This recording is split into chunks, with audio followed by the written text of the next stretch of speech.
About a decade ago, I had a brain hemorrhage.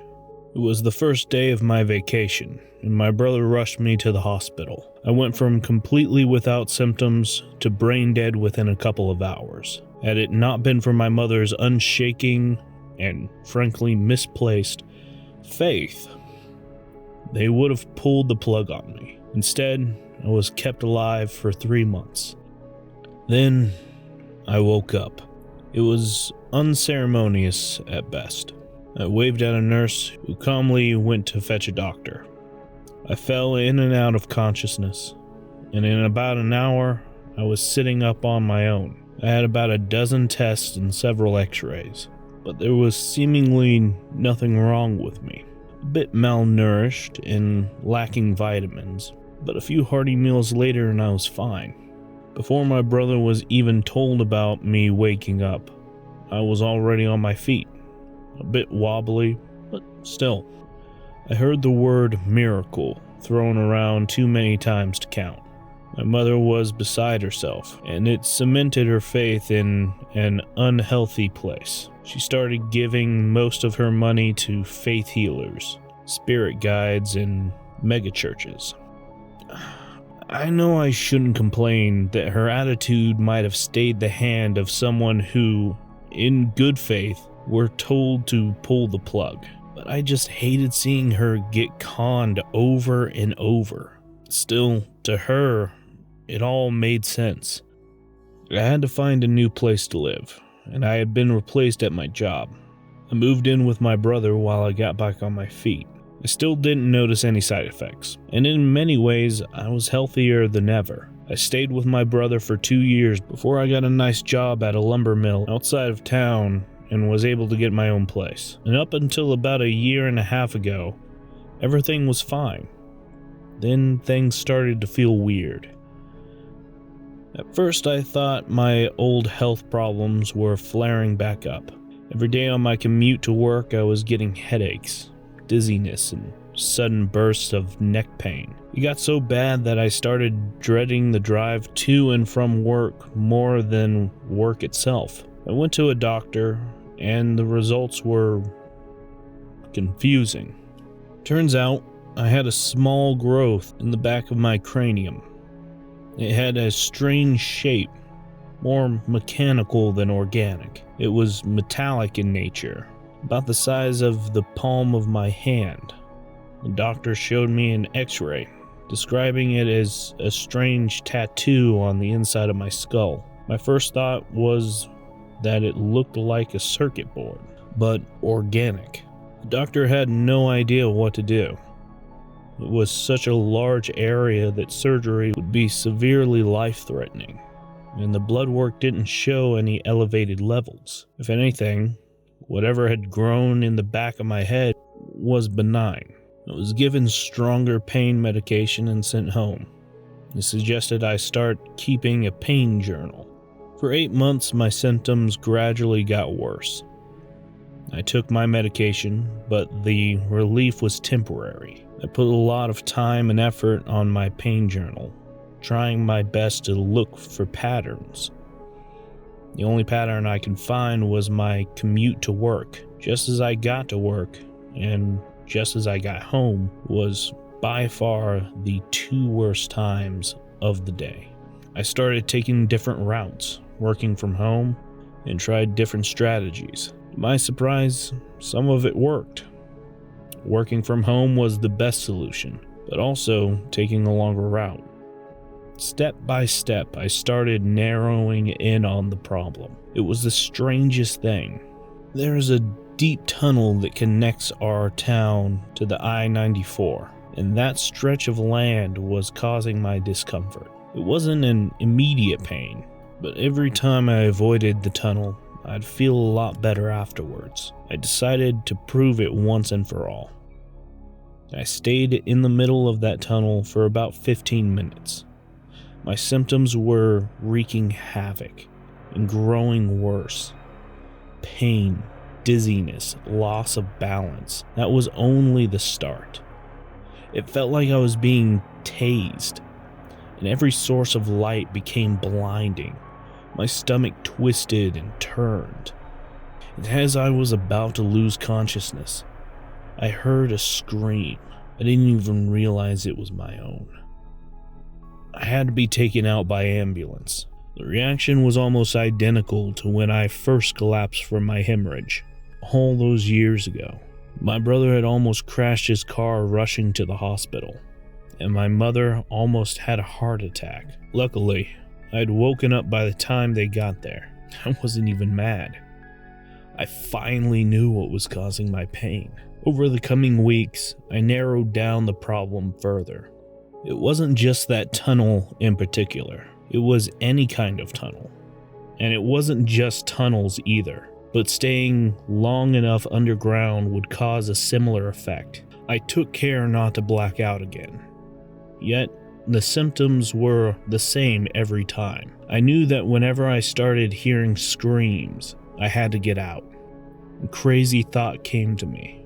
If staying underground was causing me pain, what would happen if I reached higher altitudes? So I took a flight to my college buddy over in New Hampshire. Halfway through the flight, I had to use the restroom. My head was feeling light and cold, like I had ice between my ears. I was getting different symptoms than usual.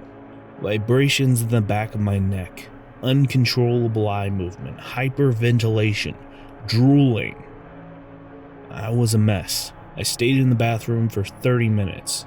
Then it all just stopped. As I stepped out, I felt amazing, better than I had in years. No pain, no stress. My body felt relaxed and limber, like I stepped out of a good massage. I only recently learned that during that time I spent in the bathroom, the flight controls and autopilot stopped working. There was also an issue with the in-flight movie, which was picking up massive amounts of static noise. I had no idea. During my time in New Hampshire, I was like a new person. I'd get these different symptoms every time I spent time on elevated ground. A high hill, a tall building, anything. Vibrations, hyperventilation, eye movement, all of it. It came rushing back to me. I'd feel amazing afterwards. Hell, I was losing weight and gaining muscle without even trying. I felt several years younger, and I could function with no more than 3 hours of sleep. After 2 weeks, I was longing for the flight back home. I wanted to get back up in the clouds and feel the euphoria again. I was getting attuned to it. I'd get giddy thinking about it, and people were starting to notice my new positivity. I was, at one point, just asked whether I'd started taking drugs. The second flight was almost a disaster. I stayed in the bathroom for 45 minutes, and during that time, the plane was almost falling out of the sky. The flight controls and autopilot were going berserk, and every instrument was showing some crazy set of numbers over and over. I'll never forget it. 021201 1305 1205 1919. I know this for one simple reason. The same was happening to me. I'd hear bursts of screeches and beeps in the same pattern over and over. After 45 minutes, a flight attendant burst through the door. They laid me down and poured cold water over me. I had an inhumane fever, and my skin was turning red. They had to put blankets in my mouth to keep me from biting off my own tongue. One flight attendant told me, after we landed, that my eyes were bulging to the point where they thought they'd pop out. In my head, I'd hear the same sequence of beeps and screeches, over and over. Somewhere in the back of my mind, there was a voice, a woman calling to me. The last thing I remembered from the flight was looking out through the window, seeing the cumulus clouds over New Hampshire. I could have sworn something out there blinked at me. They had to make an emergency landing, and I was examined at the gate. I had lost consciousness but was regaining it quickly. One of the flight attendants stayed to talk to me while the paramedics made sure I was okay. They were all so cordial. But this is also where something started to go very wrong. I couldn't see their faces anymore. It was all just a blur. Swirls of skin with fat splotches of black and white. Their voices would distort, like I was hearing them underwater. I'd see the spots where their eyes should be, floating around their liquid head. Their mouths opening and closing seemingly at random, like a trout out of focus. I was scared out of my mind, and they had to give me a powerful tranquilizer. I dreamt about clouds with eyes. My mom and brother came to see me in the hospital. They tried to comfort and support me, but I couldn't stop looking at their faces. I was scared they might get blurry and start moving around. At one point I heard their voices distort, and I felt my heart race. A team of nurses had to race in, and no one could see me for another 6 hours. I woke up in the middle of the night. My mom was still sitting next to my bed, holding my hand. Her face was gone, and her voice changed pitch seemingly at random. The swirly mess of features focused on me. My heart was skipping beats to the same repeated pattern I could hear in my head. It made me think of the same numbers I had imagined back in the plane. "You should be thankful," the voice murmured. "You should be So thankful." For what, Mom? I asked him to come save you. He did." He saved You, love. who? Who saved me? She leaned over to whisper. I could hear crackling like teeth mashing together, a slithering sound, like a dry tongue dragged across a rough surface. The man from the computer. "He told me he'd save you." What man? Who are you talking about? The Hatchet Man.